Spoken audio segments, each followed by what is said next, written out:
أما بعد فأعوذ بالله من الشيطان الرجيم بسم الله الرحمن الرحيم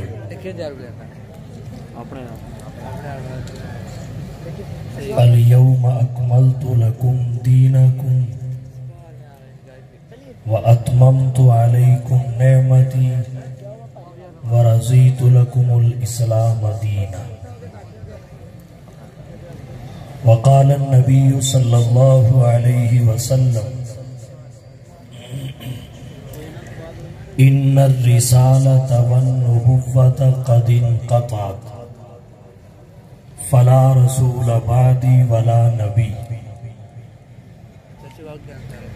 سبحان ربك رب العزة عما يصفون وسلام على المرسلين والحمد لله رب العالمين. ارباب المدانش، اصحاب ذی شعور، احباب فکر و نظر، اہل خرد و عقل، معزز علماء کرام، مشائخ عظام، عزیز بھائیوں، دوستوں، بزرگوں، طالب علم ساتھیوں، سرگودہ شہر کی اس باوقار، پرہجوم، بھرپور ختم نبوت کانفرنس کے انعقاد پر برادر عزیز مجاہد ختم نبوت حضرت مولانا احمد علی ندیم صاحب مدظلہ العالی، حضرت مولانا وقار احمد عثمانی صاحب مدظلہ، اور ان کے تمام رفقاء کو دل کی اتھا گہرائیوں سے مبارکباد پیش کرتا ہوں۔ عزیز بھائیوں، کانفرنس ختم نبوت کے اہم عنوان سے معنون ہے۔ ختم نبوت کا تعلق فقط مسئلہ سے نہیں ہے، بلکہ اس مسئلہ سے ہے جس مسئلہ کا تعلق عقیدے سے ہے۔ مسئلہ ختم نبوت کا تعلق عقیدے سے ہے۔ متکلمین فرماتے ہیں عقائد کو اعمال پر ترجیح حاصل ہے۔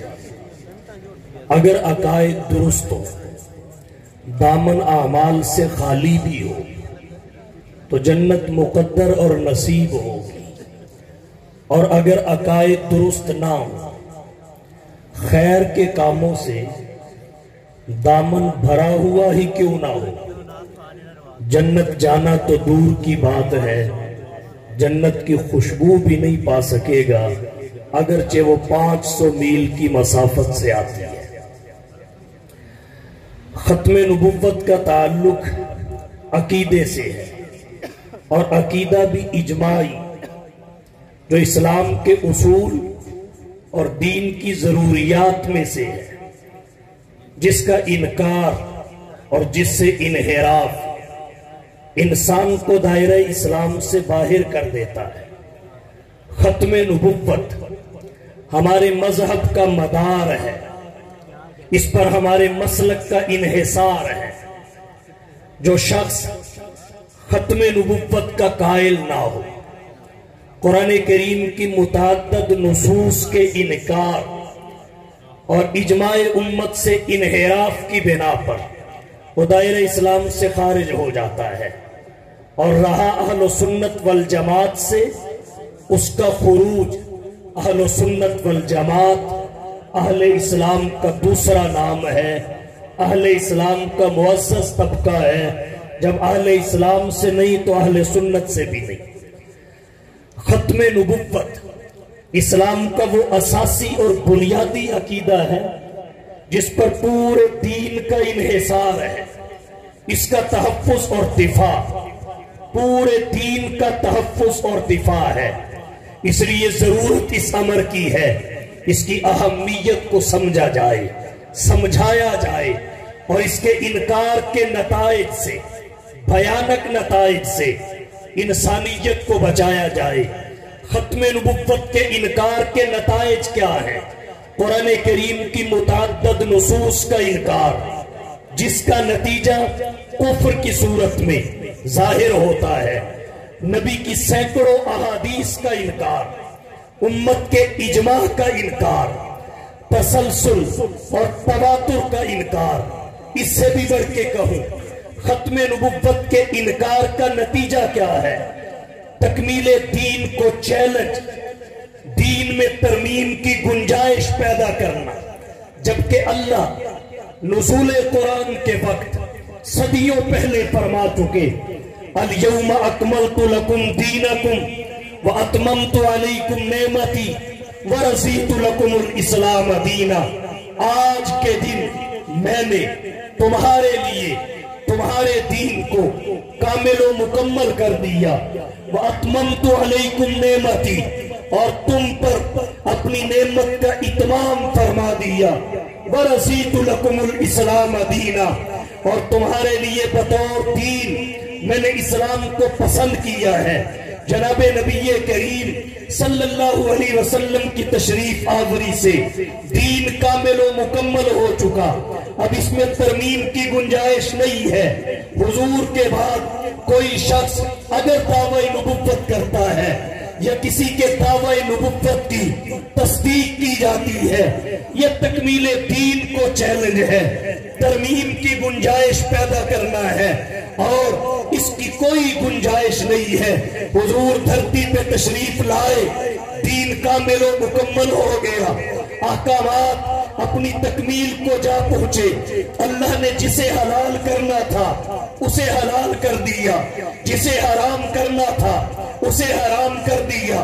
اللہ نے بکری کو حلال کیا، خنزیر کو حرام کیا، دودھ اور شہد کو حلال کیا، شراب کو حرام کیا، پروردگار نے سود کو حرام کیا، تجارت کو حلال کیا، پروردگار نے نبی کریم صلی اللہ علیہ وسلم پر وحی کے ذریعے احکامات کی تکمیل فرمائی۔ چچا ذات، خالہ ذات، ماموں ذات، پھوپھی ذات کو حلال کیا، ماں کو، بہن کو، بیٹی کو، پھوپھی کو حرام کیا۔ اب کون مائی کا لال ہے جو اللہ کے حلال کیے ہوئے کو حرام کر سکے، یا اللہ کے حرام کیے ہوئے کو حلال کر سکے؟ جس نے حلال ہونا تھا وہ حلال ہو چکا، جس نے حرام ہونا تھا وہ حرام ہو چکا۔ اب اگر کوئی آئے تو کس لیے آئے؟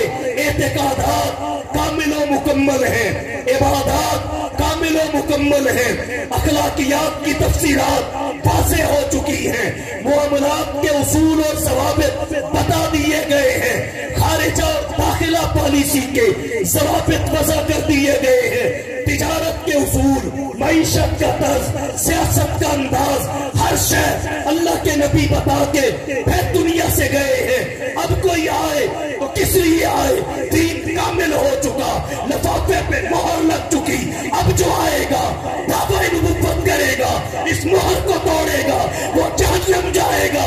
محمد کی ختم نبوت کا ڈنکا بجتا رہے۔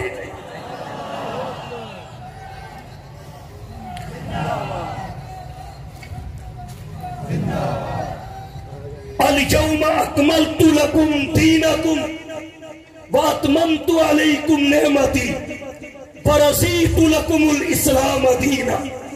نبوت پاکیزہ منصب ہے، نبوت پاکیزہ منصب ہے، اس پہ اللہ نے جتنے افراد فائز کیے سب کے سب پاکیزہ تھے، پاکیزہ منصب ہے، اس پہ جتنے آئے سب کے سب معصوم تھے، جتنے آئے سب کے سب رب کا انتخاب تھے، جتنے آئے سب کا علم حتمی اور یقینی تھا۔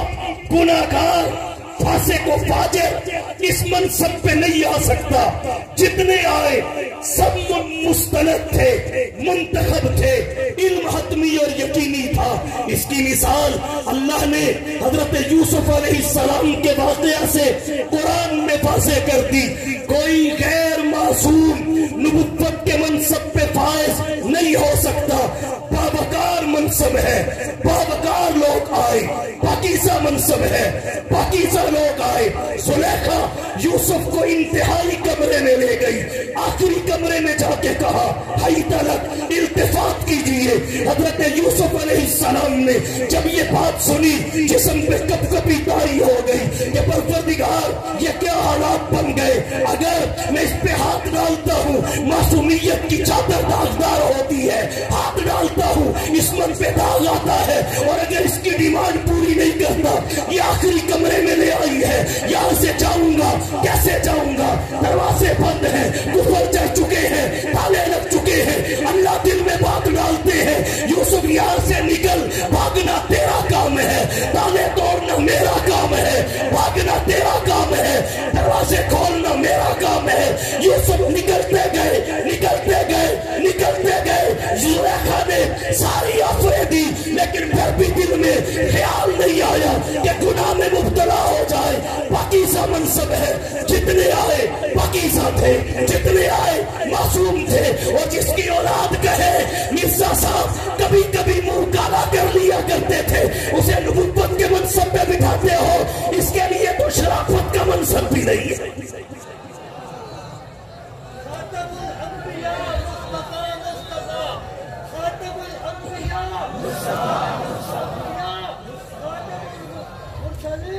توجہ کیجیے, ایک بات عرض کرتا ہوں, ختم نبوت کے انکار کی بھی دو صورتیں, ختم نبوت کے انکار کی بھی دو صورتیں ہیں. نمبر ایک صراحتاً, نمبر دو دلالتاً. صراحتاً ختم نبوت کا انکار کیا ہے کہ کوئی شخص حضور کے بعد یہ دعویٰ کر دے میں نبی ہوں, یا کسی مدعی نبوت کے دعوی نبوت کی تصدیق کر دے کہ یہ صحیح کہہ رہا ہے. یہ ہے ختم نبوت کا صراحتاً انکار. اور ایک ختم نبوت کا انکار دلالتاً ہے, نتیجہ اس کا بھی وہی ہے, لیکن اس جانب ہم توجہ دینے کے لیے تیار نہیں ہے. ختم نبوت کا دلالتاً انکار کیا ہے؟ وہ یہ کہ حضور کے بعد کسی کو نبی تو نہ کہا جائے, حضور کے بعد کسی کو رسول تو نہ کہا جائے, حضور کے بعد کسی کو پیغمبر تو نہ کہا جائے, لیکن ایسا وصف جو فقط نبی میں پایا جاتا ہے, ایسی خوبی جو فقط نبی میں پائی جاتی ہے, ایسا کمال جو فقط نبی میں پایا جاتا ہے, وہ غیر نبی میں مان لیا جائے. جیسے عصمت کا کمال ہے, معصومیت کا کمال ہے. ظاہر بات ہے معصومیت میں اور نبوت میں, عصمت میں اور رسالت میں نسبت تساوی کی ہے. جو نبی ہوگا وہ معصوم ہوگا, جو معصوم ہوگا وہ نبی ہوگا. انسانوں میں کوئی انسان ایسا ہو نہیں سکتا معصوم ہو نبی نہ ہو, نبی ہو معصوم نہ ہو. اب بھلے وہ رسول کے بعد کسی کو نبی نہ کہے, جب عصمت اس کے لیے ثابت کر دی نبوت بھی ثابت ہو گئی, کیونکہ نبوت اور عصمت ساتھ ساتھ چلتے ہیں. یہ بھی ختم نبوت کا انکار ہے, دلالتاً ہے. یہ بات پلے باندھ لیں, جیسے محمد خاتم النبیین ہے ویسے ہی خاتم المعصومین بھی ہے.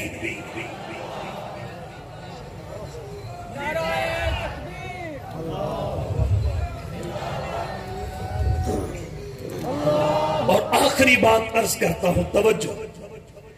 ربیع الاول کا مہینہ ہے, ربیع الاول کا رحمت کائنات کا مبدأ ظہور ہے, روحانی خیرات کا منبع وفور ہے. آپ صلی اللہ علیہ وسلم اس میں تشریف لائے. روایات مختلف ہیں کس تاریخ کو تشریف لائے.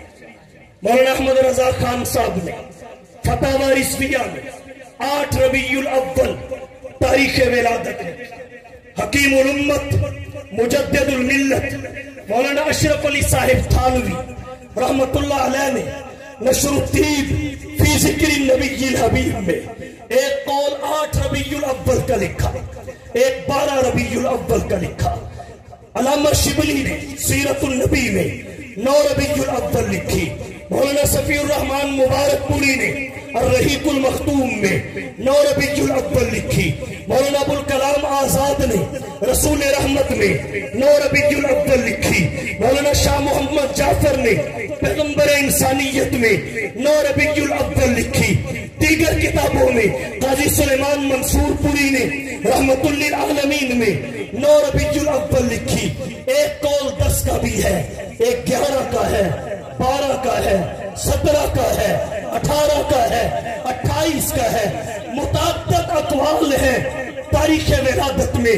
میں اس انداز سے بحث کرنا چاہتا ہوں کہ سیرت کا نقطہ بھی سمجھ آئے، ختم نبوت کا نقطہ بھی سمجھ آئے، ربیع الاول کی مناسبت بھی پیش نظر ہو، ختم نبوت کی مناسبت بھی پیش نظر ہو۔ آپ کی تاریخ ولادت میں بڑا اختلاف ہے، متعدد اقوال ہیں، جس کا ایک نتیجہ تو یہ ہے کہ آج نبی کی ولادت کی تاریخ میں جسے تاریخ شہرت کی بنا پہ قرار دیا گیا، جو کچھ ہو رہا ہے اسے تسلسل اور دوام حاصل نہیں ہے، یہ تسلسل کے ساتھ نہیں ایجاد کے ساتھ ہے، وگرنہ اختلاف کا سوال ہی پیدا نہ ہوتا۔ خیر عرض یہ کر رہا ہوں، حضور کی تاریخ ولادت میں اختلاف ہے، شہرت 12 ربیع الاول کو ہے اور وہ وفات کے اشتباہ کی وجہ سے ہے، لیکن تحقیق یہ کہتی ہے حضور کی تاریخ ولادت 9 ربیع الاول ہے۔ آپ کہیں گے کیسے ہے؟ محمود پاشا فلکی جو مصر کے معروف ہے عدان اور فلکیات کے ماہر عالم ہیں، انہوں نے ایک رسالہ لکھا اور اس میں دلائل جمع کیے اس بات پر کہ حضور 9 ربیع الاول کو تشریف لائے۔ میں چند ایک نکات آپ کی توجہ کی نظر کرتا ہوں۔ سب سے پہلی بات یہ ہے، اللہ نے اپنے حبیب کو جو عطا کیا وہ اعلیٰ عطا کیا، نبوت عطا کی، نبوتوں میں اعلیٰ، امت عطا کی، امتوں میں اعلیٰ، کتاب عطا کی، کتابوں میں اعلیٰ، جماعت عطا کی، جماعتوں میں اعلیٰ، شفاعت عطا کی، شفاعتوں میں اعلیٰ، معراج عطا کیا، معراجوں میں اعلیٰ۔ بالکل اسی طرح جب ہر شے حضور کو اعلیٰ ملی ہے تو یقیناً ولادت کی تاریخ بھی اعلیٰ ہی ہوئی ہے۔ نعرہ تکبیر، آواز نہیں آ رہی، نعرہ تکبیر، تاج و تخت ختم نبوت شان محمد رسول اللہ۔ دیکھنا یہ ہے، یہ جو اقوال ہمارے سامنے آئے تاریخ ولادت کے سلسلہ میں، کون سا قول ہے جو اعلیٰ تاریخ پہ دلالت کرتا ہے؟ یہ بات سمجھنے کے لیے ہمیں اعلیٰ عدد معلوم کرنا پڑے گا۔ جب عدد اعلیٰ معلوم ہوگا، جس تاریخ پہ بولا جائے گا وہ تاریخ اعلیٰ قرار پائے گی۔ اور جب اعداد کے بارے میں غور و فکر کیا گیا تو ریاضی دان کہتے ہیں ایک عدد نہیں ہے، کیونکہ اس میں تعدد نہیں توحد ہے۔ علم کلام کے ماہر بھی یہی کہتے ہیں، اعداد کی ابتدا 2 سے ہوتی ہے، بڑا ہے، مگر 3 اس سے بھی بڑا ہے کیونکہ اس کے اوپر ہے، 4 اس سے بھی بڑا ہے، اس کے اوپر ہے، 5 اس سے بھی بڑا ہے، اس کے اوپر ہے، 6 اس سے بھی بڑا ہے، اس کے اوپر ہے، 7 اس سے بھی بڑا ہے، اس کے اوپر ہے، 8 اس سے بھی بڑا ہے، اس کے اوپر ہے، اور 9 سب سے بڑا ہے، اس سے اوپر کوئی نہیں ہے۔ آپ کہیں گے کیسے؟ اگلے سارے 9 کے اوپر ہے، اسے اوپر ہونا نہیں کہتے۔ 9 اعداد کا منتہا ہے، 9 اعداد کا منتہا ہے، 9 پہ اعداد کی انتہا ہے۔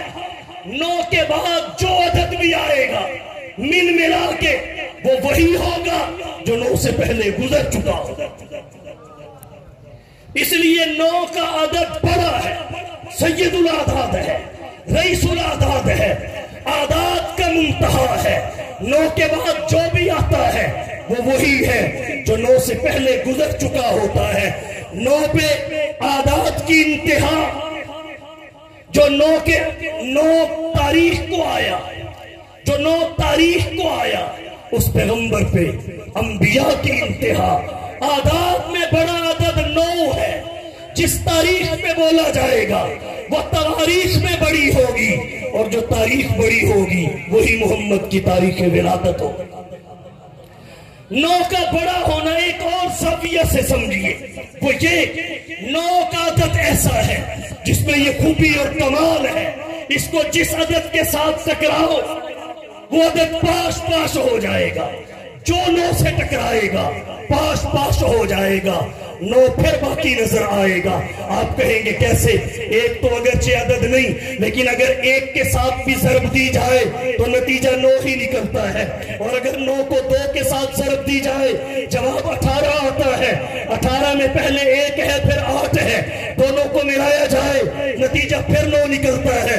9 کو 3 کے ساتھ ضرب دی جائے جواب 27 آتا ہے۔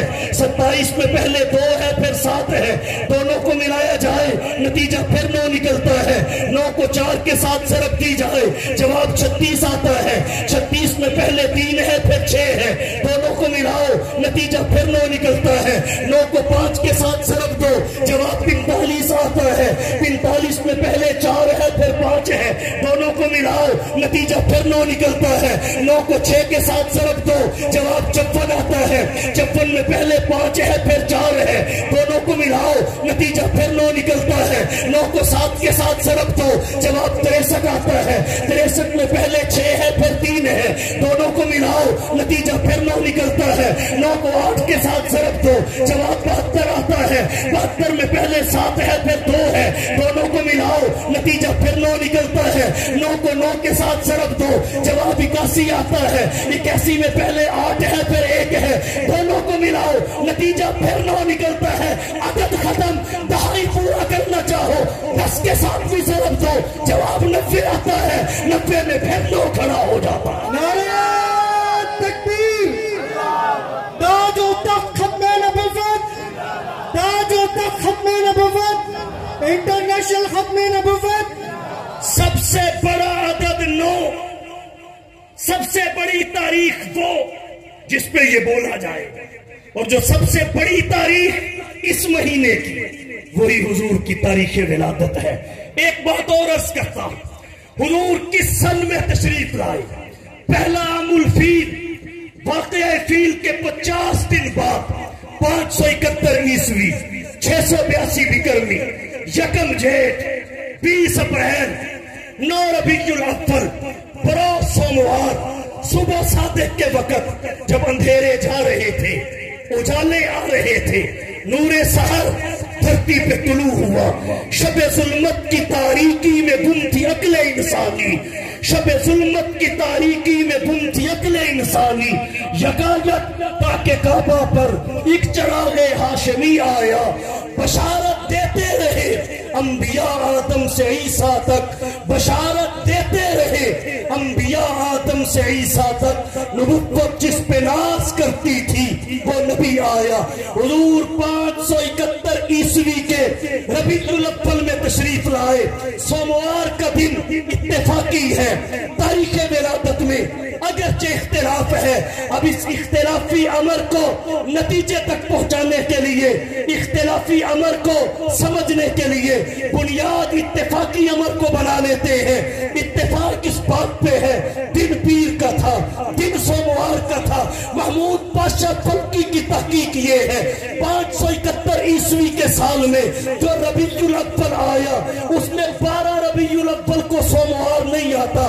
اگر مہینہ 29 کا ہو تو 4 سوموار آتے ہیں، مہینہ 30 کا ہو تو 5 سوموار آتے ہیں۔ پہلا پیر اور سوموار 2 ربیع الاول کو، دوسرا 9 ربیع الاول کو، تیسرا 16 ربیع الاول کو، چوتھا 23 ربیع الاول کو، اور اگر مہینہ 30 کا ہو تو 5واں 30 ربیع الاول کو آتا ہے۔ سوموار اتفاقی ہے، تاریخ اختلافی ہے، اس کے اختلاف کو دور کرنے کے لیے بنیاد اتفاقی امر پہ رکھی جا سکتی ہے، اور وہ اتفاقی امر پیر کا دن ہے جو 12 کو آتا ہی نہیں۔ حضور 12 کو دھرتی سے رخصت ضرور ہوئے، تحقیقی قول کے مطابق ولادت آپ کی 9 ربیع الاول کو ہوئی، تو 9 اعداد میں بڑا ہے، جو 9 کو آئے وہ انبیاء میں بڑے ہیں۔ 9 کے بعد نیا عدد کوئی نہیں، محمد کے بعد نیا نبی کوئی نہیں۔ 9 کے بعد اعداد آتے ضرور ہیں لیکن سب وہی ہیں، جو 9 سے پہلے گزر چکے ہوتے ہیں. حضور کے بعد نبی عیسیٰ آئیں گے ضرور، مگر ہوں گے وہی جو پہلے گزر چکے ہیں. 9 کے بعد تمام عادات بھی جمع ہو کے آ جائے، 9 کی افضلیت کو کوئی فرق نہیں پڑتا. 9 پھر بھی خاتم العادات رہتا ہے. محمد کے بعد سب انبیاء اکٹھے ہو کے آ جائے تو آپ کی افضلیت اور خاتمیت کو بھی کوئی فرق نہیں پڑتا، تب بھی افضل اور خاتم آپ رہتے ہیں. یقین نہیں آتا تو دیکھیے شب معراج بیت المقدس کی سرزمین پر حضور سرور کونین، ساقی کوثر، شافی محشر، ہادی اور رہبر، آمینہ کے لال، محبوب رب ذوالجلال، صاحب الحسن والکمال، جناب محمد مصطفیٰ احمد مجتبیٰ، حبیب کبریاء، فخر الانبیاء، سید الورا، شمس الضحیٰ، بدر الدجا، رہبر و رہنما، لا يمکن الثنا، مکین گنبد خضرا، بلغ العلا، کشف الدجا، شفیع المذنبین، راحت العاشقین، رحمت للعالمین کے جانے سے پہلے انبیاء جمع کر دیے گئے. جب حضور پہنچے اذان و اقامت ہوئی، نماز پڑھنے کی باری آئی. مشکات کی روایت ہے، حضور کہتے ہیں فقدمنی جبریل، جبریل نے مجھے آگے کر دیا. جتنے مقتدا تھے سب محمد کے مقتدی بن گئے. نعرہ تکبیر. محمد ہمارے، محمد ہمارے، تاج و تخت ختم نبوت. 9 کے بعد تمام عادات جمع ہو کے آ جائیں، 9 پھر بھی خاتم ہے. اس کی خاتمیت اور افضلیت کو کوئی فرق نہیں پڑتا، بلکہ اس کی خاتمیت اور افضلیت کا واضح اظہار ہوتا ہے. بالکل اسی طرح حضور کے بعد بھی تمام انبیاء اکٹھے ہو کے آ جائیں تو آپ کی خاتمیت اور افضلیت کو بھی کوئی فرق نہیں پڑتا، بلکہ آپ کی امامت اور واضح ہو جاتی ہے. آپ کا نبیوں کا نبی ہونا، رسولوں کا رسول ہونا، پیغمبروں کا پیغمبر ہونا، لَتُؤْمِنُنَّ کی عملی توثیق، وَلَتَنْصُرُنَّ کی عملی توثیق کا اظہار ہو جاتا ہے. عرب کے اندر وہی معظم، عرب کے اندر وہی معظم، عجم کے اندر وہی مکرم، وہ فخر آدم، امان عالم، امین محکم، رسول اکرم. تو حضور صلی اللہ علیہ وسلم کی ختم نبوت ایک بدیہی چیز ہے. اب یہ دلائل کی محتاج نہیں ہے، جیسے اللہ کی توحید بدیہی ہے، دلائل کی محتاج نہیں. اس کا یہ مطلب نہیں کہ دلائل نہیں، دلائل بے شمار، لیکن محتاج دلیل نہیں ہے. حضور صلی اللہ علیہ وسلم کی ختم نبوت پر پورے دین کا انحصار ہے، اس کے تحفظ میں پورے دین کا تحفظ ہے. اس کانفرنس کی وساطت سے تجدید عہد کیجئے کہ حضور کی ختم نبوت کے انکار سے انسانیت کو بچایا جائے گا، اس کے بھیانک نتائج سے بچایا جائے گا. اور حضور کی ختم نبوت کے خلاف کوئی کوشش ہو، ناموس رسالت کے قانون کے خلاف کوئی کوشش ہو، اسے کامیاب نہیں ہونے دیا جائے گا. ہر کوشش کو ناکام کر کے اپنا ایمانی فریضہ اور ایمانی کردار ادا کریں گے امیر شریعت کی طرح، جو 1953 کی تحریک ختم نبوت میں امیر شریعت نے اور ان کی قیادت میں امت مسلمہ نے اپنا کردار ادا کیا. اور 1974 کی تحریک ختم نبوت، پھر 1984 کی تحریک ختم نبوت، آج پھر ہم تجدید عہد کرتے ہیں کہ نبی کی ختم نبوت کا انکار صراحتاً ہو یا دلالتاً ہو، اس کے خلاف سد سکندری بن کے کھڑے ہوں گے اور نبی کی ختم نبوت کا تحفظ کریں گے. ختم نبوت کے تحفظ کی تمام تحریکوں کے شانہ بشانہ ہوں گے، اس لیے کہ نماز اچھی، روزہ اچھا، حج اچھا، زکات اچھی، نماز اچھی، روزہ اچھا، حج اچھا، زکات اچھی، مگر باوجود اس کے میں مسلمان ہو نہیں سکتا نہ جب تک کٹ مروں خواجہ بطحا کی حرمت پر خدا شاہد ہے، کامل میرا ایمان ہو نہیں سکتا. وآخر دعوانا ان الحمدللہ.